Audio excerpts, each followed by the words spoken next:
Salve, salve pessoal, tudo bem com vocês? E hoje vamos dar continuidade à análise dos nossos grandes mestres.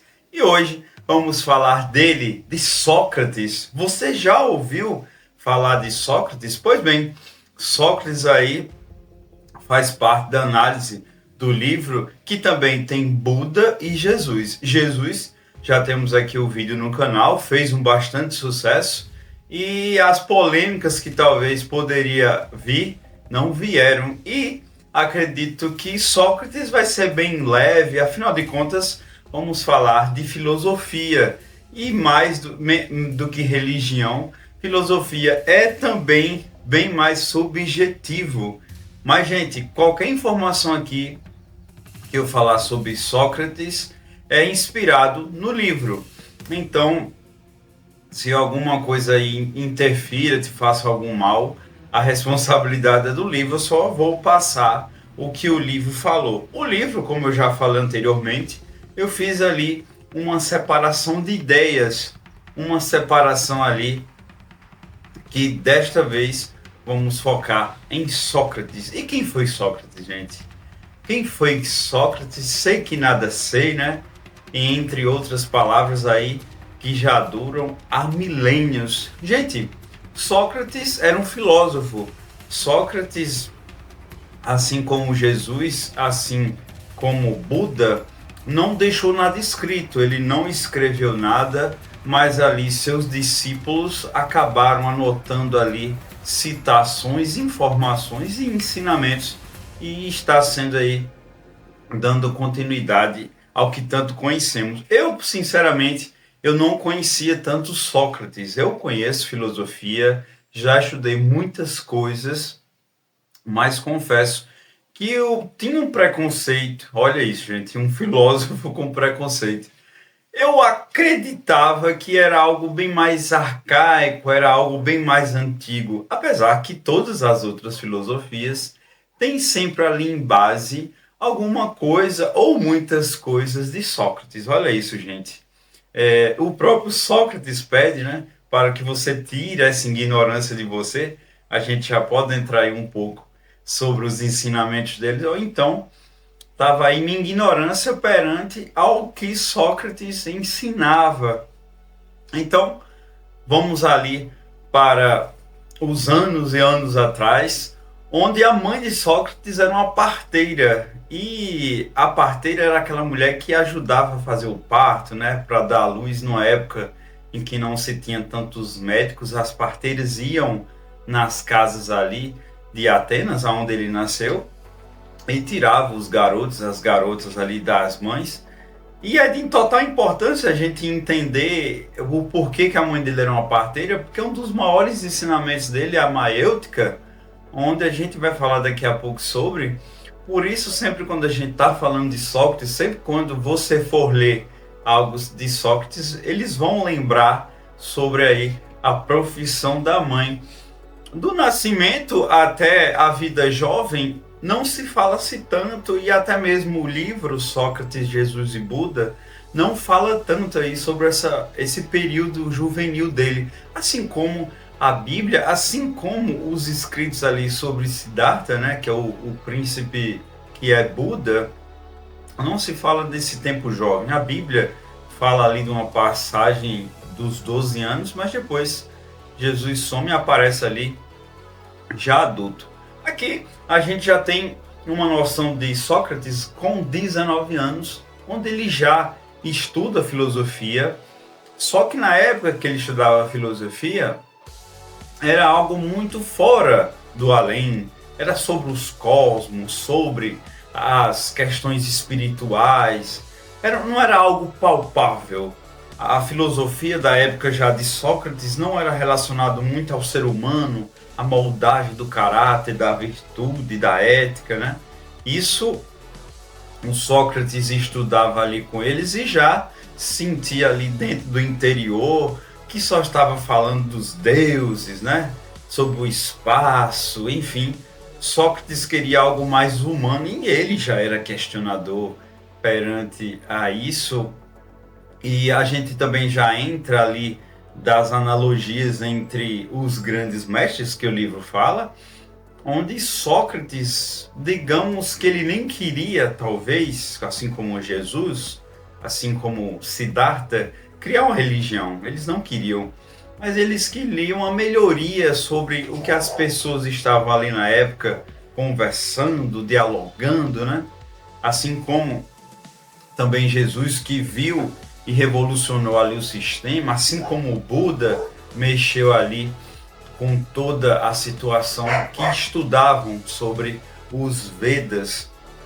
E aí Sócrates parte para estudar mais e já ali na faixa adulta, né, com 19 anos, não era nem mais adolescente, ele começou ali fazer um sistema diferente, já jovem. E aí, gente, a gente tem que falar já deles aqui, onde é de total importância para argumentar sobre a vida de Sócrates, que eram os sofistas. Os sofistas eram aqueles professores, os letrados que davam aulas ali para moldar os jovens, para moldar os atenienses, e eles eram bem vistos até um pouco antes de Sócrates ali. Jovem, Sócrates jovem já se tinha ali os sofistas. Eles não eram natural de Atenas, eles vieram ali de outras regiões da Grécia e se firmaram, digamos que eles criaram um grande legado ali perante a Atenas.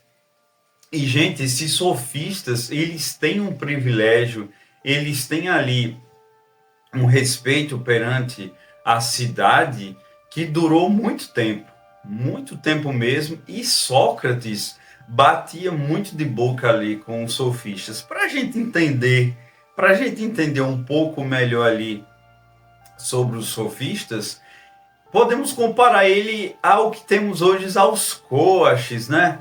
Aqueles cursos para vender sobre persuasão, como ficar rico, como ficar bem.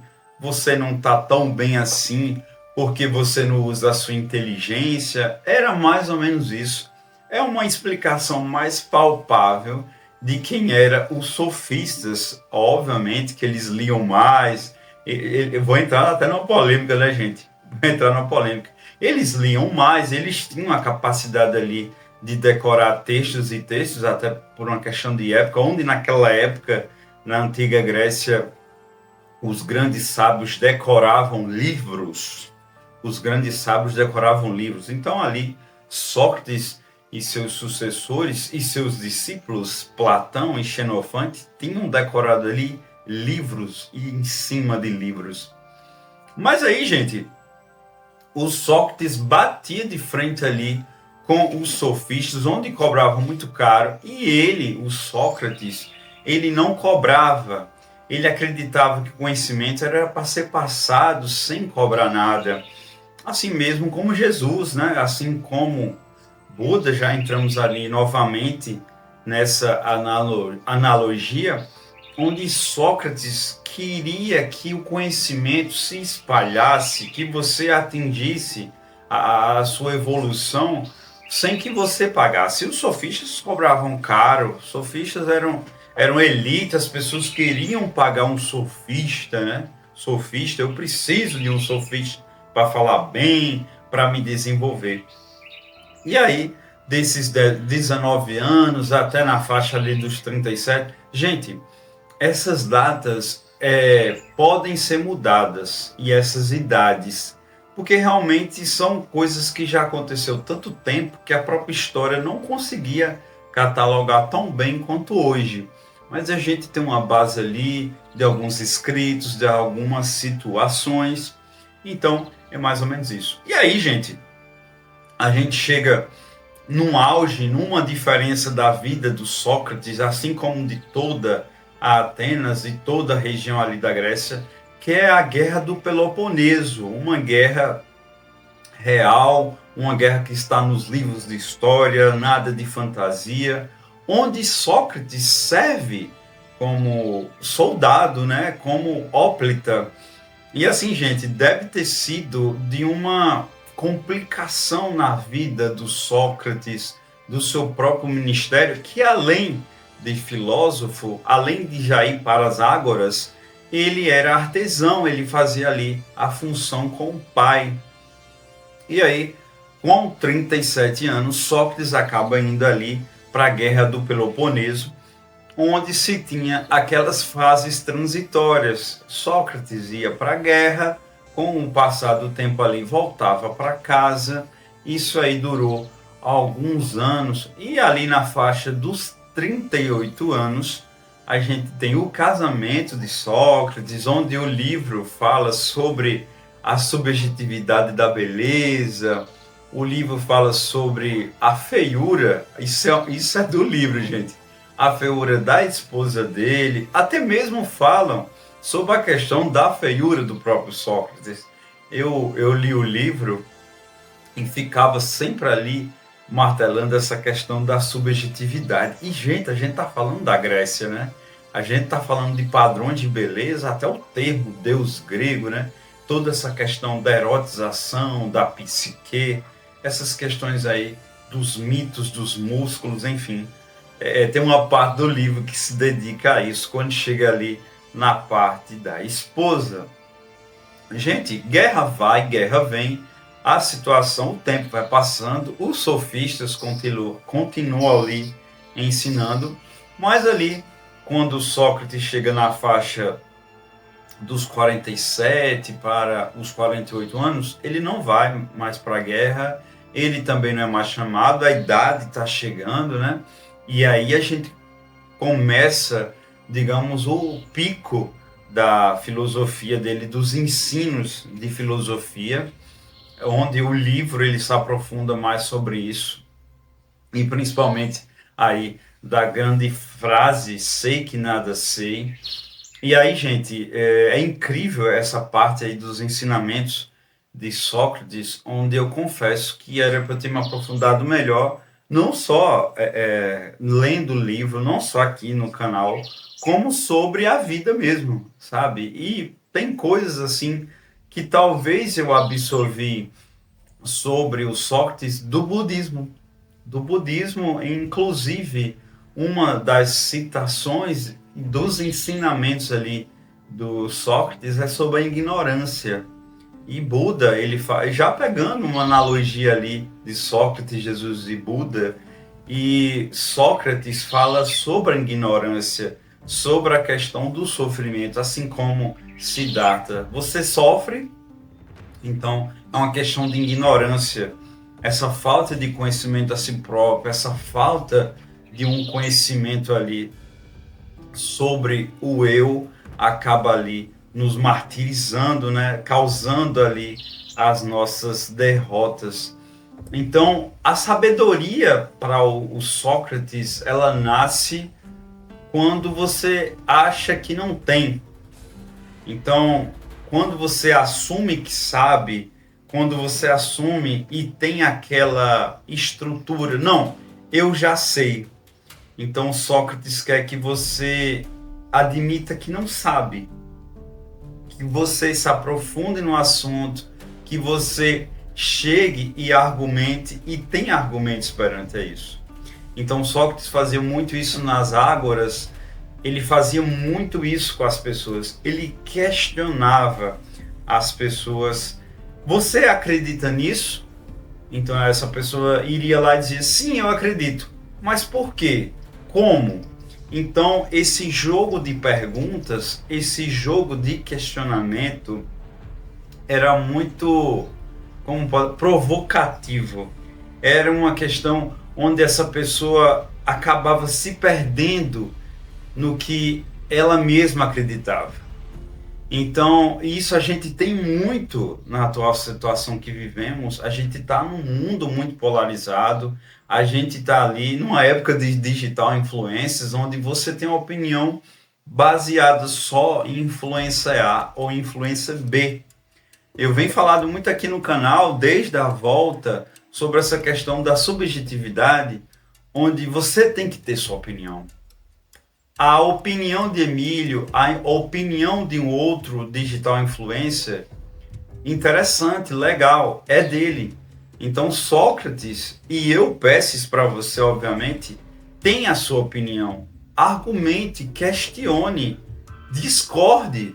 Discorde com educação, obviamente. Cada pessoa ali tem sua opinião, cada pessoa ali tem sua forma de pensar, que talvez seja só do limite dela. Mas estude, busque, né? Não fique só à mercê do que uma outra pessoa falou. Existem outras fontes, existem outros argumentos. E Sócrates fazia isso.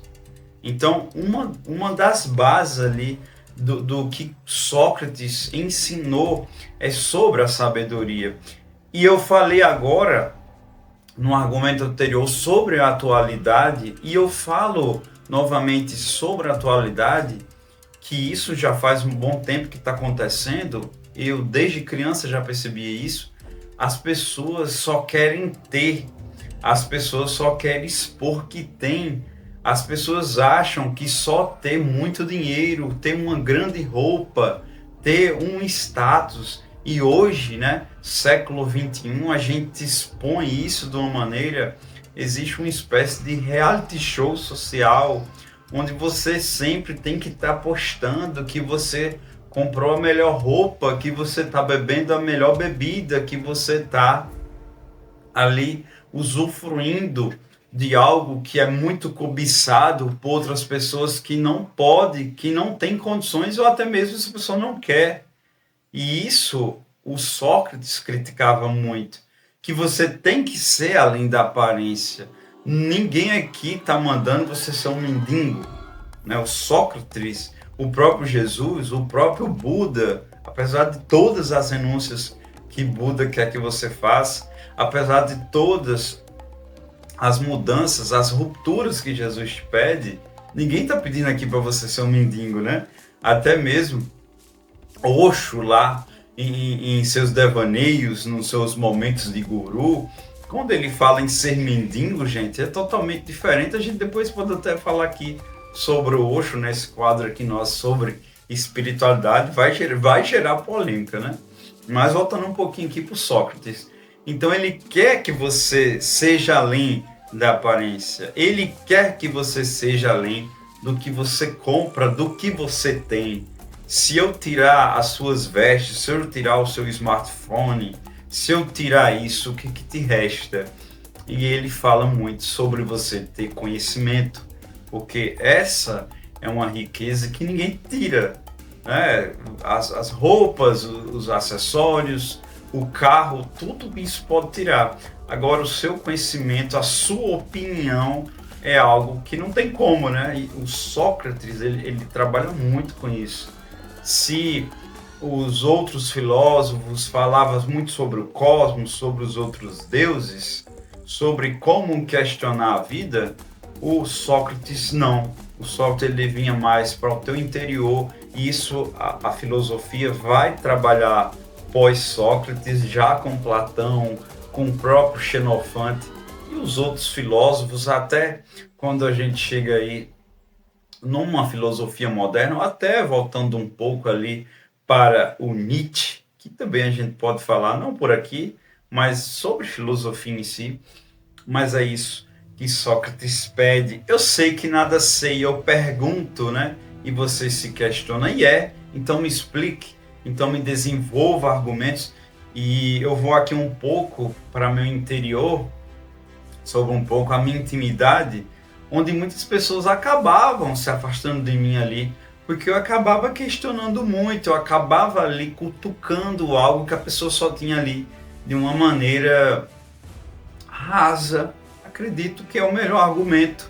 Essa pessoa só tinha aquilo ali, como eu começava a questionar ali, essa pessoa se desarmava, aumentava a voz. Isso é um louco, isso é um doido, né? Aconteceu muito, gente, aconteceu muito. Talvez isso tenha acontecido com você. Talvez isso tenha acontecido com você. E aí, gente, a gente passa uns anos ali, não necessariamente temos um cronômetro, como eu já falei anteriormente, e acaba a guerra do Peloponeso e Atenas perde. Atenas perde o prestígio, perde, né, muito dinheiro, perde muitos, né, status, enfim. A situação não ficou muito boa E aí quem também perde, quem sofre uma queda cultural, quem também ali tem uma queda muito grande é os sofistas. Se lá no passado, desde quando o Sócrates era um garotinho, os sofistas aqui acabaram perdendo todo esse prestígio, acredito mesmo até por ficar falando tanto, né? Gente, não é a causa da perca de Atenas, gente. Existem vários e vários fatores que eu acabei não lendo tanto na pesquisa, mas não vou colocar a culpa toda nos sofistas, mas a gente sabe que os sofistas ali influenciou, que acabou ali trazendo informações, principalmente por alguns soldados, né? Todo mundo queria ouvir ali. E eu vou dizer uma expressão que talvez você não conheça, mas o buraco é mais embaixo, né? Então, os sofistas acabaram ali perdendo alguns prestígios perante a guerra, até mesmo aquelas... Gente, eu não vou citar aqui nomes, mas vocês sabem como eles trabalham, os sofistas, né? Falei aí sobre os coaches, vocês sabem como é que eles falam. E, gente, vocês têm que driblar o capitalismo, dá para vocês ficarem ricos. Eles falam mal do patrão, né? Saiam dessa vida de peão, né? Saiam dessa vida aí de proletariado, de CLT. Eles criticam muito, né? Eles criticam muito nós CLT. Saiam dessa vida, vocês têm talento suficiente. Aí a pessoa sai do emprego, essa pessoa sai daquela zona de conforto, como eles gostam de falar, que de certa forma existe também. Essa pessoa sai do emprego, sai da zona de conforto e acaba dando tudo errado. E aquele coach de estimação que ele tinha, ele começa a ter raiva. Então isso é até uma analogia do que aconteceu perante a Guerra do Peloponeso, perante a derrota lá de Atenas, onde os sofistas acabaram perdendo muito ali de seus privilégios, não eram mais contratados, não eram bem vistos, e isso é um dos motivos ali que o Sócrates é acusado. O Sócrates ali, entramos aí na reta final da conversa sobre Sócrates, onde um dos motivos é que ele era um sofista. O cara batia tanto de boca com eles ali nas ágoras, nas ruas ali de Atenas, onde sempre questionou, sempre bateu de frente, algo parecido ali com Jesus em Jerusalém, em outras regiões ali, que já falamos da Judéia, onde batia de frente com os doutores da lei, onde batia que aquilo estava errado, onde se falava sobre a questão do conhecimento, voltamos agora para Sócrates, onde argumentava que não é para se vender conhecimento, que nada é além, que tem que ser além da aparência, e ele acusado de ser um sofista, porque realmente os sofistas estavam com o filme queimado. E existe um livro de Platão chamado As Nuvens e outros livros ali que os discípulos acabaram escrevendo, que de certa forma, não necessariamente direta, mas como o conteúdo de As Nuvens falava um pouco, não chegando a citar nomes, mas acabou aumentando para que incriminasse a postura ali do Sócrates. Então, de certa forma, ali até os discípulos acabaram, indiretamente, gente, indiretamente, creio eu, é sério, eu não li o livro, não tenho assim um aprofundamento sobre, mas eu creio que não, porque afinal de contas eles eram discípulos, acabaram tomando até ideias de futuras obras de filosofia. Mas aí, além de ser chamado de sofista, ele foi considerado ateu, que era algo muito errado para a época. Aliás, até hoje, né, gente? Você que é considerado ateu é algo muito ruim perante a sociedade. E isso, gente, a gente fala sobre um dos ensinamentos, né, do Sócrates sobre a questão da ignorância. Então, gente, deixa a ignorância de lado. Não é porque uma pessoa é ateu que essa pessoa não vai respeitar o próximo, ou algo que a gente já falou lá sobre Jesus. Então, eu, por exemplo, sou uma pessoa cética, que eu posso dizer que sou ateu ou eu sou agnóstico. Mas, gente, abandone sua ignorância, porque não é porque a pessoa é ateu que a pessoa é uma pessoa mau caminho ou algo do tipo. E aí, ele é acusado de ser ateu, de não acreditar ali nos deuses, né? Poseidon, Hera, e todo aquele panteão, Zeus, enfim, todos os outros ali que a gente, Afrodite, enfim, são um panteão enorme. A gente depois pode até fazer um documentário ali, uma conversa sobre os mitos da Grécia, né? Sobre Hércules, Perseu, Jasão, enfim, aqui não vai faltar material sobre. Mas aí, ele foi considerado um sofista, ele foi que não acreditava em Deus. E gente, sobre essa questão do livro, fala aí sobre essa questão da espiritualidade de Sócrates. E ele não acreditava em deuses como os atenienses, como a Grécia acreditava. Ele tinha ali um conhecimento dele, o lado dele espiritual. Gente, ele não era ateu. Ele não era ateu. Ele tinha a espiritualidade. Ele acreditava em um Deus, uma força superior. Ele não necessariamente em Jeová, né, como os cristãos acreditam, né, os judeus. Ele acreditava numa força superior, inteligente, né? Não necessariamente que fosse Zeus, não necessariamente que fosse Apolo, não necessariamente fosse Dionísio, entre outros aí que existem. Então ele é acusado também ali de ser ateu. E, gente, a espiritualidade dele, como eu volto um pouco aqui, além de sobre Deus, ele fala sobre alma. Inclusive tem um capítulo do livro que fala sobre alma. Ele também tem ali uma crença sobre a morte, que seria um sono, e entre outros argumentos.